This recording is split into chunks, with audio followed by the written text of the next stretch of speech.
In InShot, first, write any line of text. After writing the line, slightly enlarge the text to make it more visible. Then, from the cutout option, remove the background of the text and create a cutout of it. Next, take any video.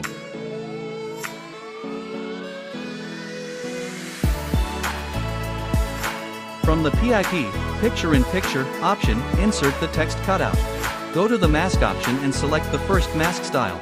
Now you'll see a long line that helps cover the text and gradually reveal it. Rotate the mask line to a 90 degrees angle and place it at the very edge. Finally, what you'll do is keep the text cutout hidden behind the person in the video using the mask.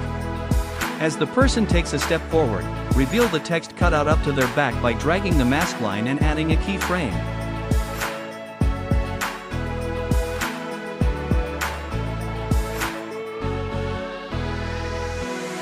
Repeat this same method after each step.